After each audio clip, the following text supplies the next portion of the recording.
Здравейте! С това видео ще ви представим новостите във версията на WinMac след 1 юли 2009 година. Освен регламентираните промени в начина на подаване на файловете и формата на XML, е добавена и допълнителна функционалност, която създава по-удобна и сигурна работа. Промените се отнасят единствено за режим износ. При стартиране на новата версия за първи път трябва да се попълни задължително TIN номера в настройки на програмата B2B. Това е TIN номера на електронния подпис, с който сте се регистрирали в сайта на агенция Митници. TIN номерът се попълва еднократно. Ако създавате митническа декларация, която ще бъде подавана с различен електронен подпис, трябва да смените TIN номера с този на съответния електронен подпис. Формата за попълване се различава от предишните версии, както и от режим внос. Четирите екрана отпреди вече са обединени в един.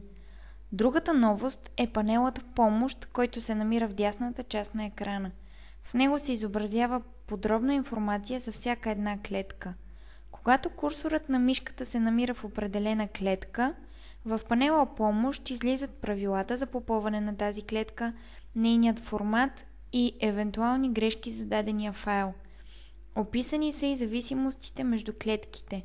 Например, клетка 26, вид транспорт във вътрешността на страната, се попълва само ако клетка А и клетка 29 са различни митници.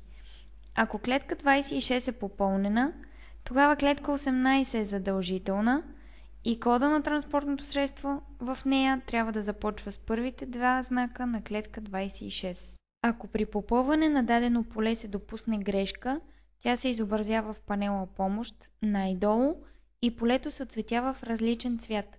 Препоръчително е да се използва бутона с лампата за проверка на коректността на попълване на данните и позициониране върху грешните полета. За улеснение при работа са използвани различни цветове в зависимост от това дали клетката трябва да се попълва или не, дали клетката се смята автоматично или дали е попълнена правилно. Пълният списък на цветовете можете да видите в панела Помощ, Цветове. За повече информация относно WinMac, отидете на сайта на Unisoft ЕООД.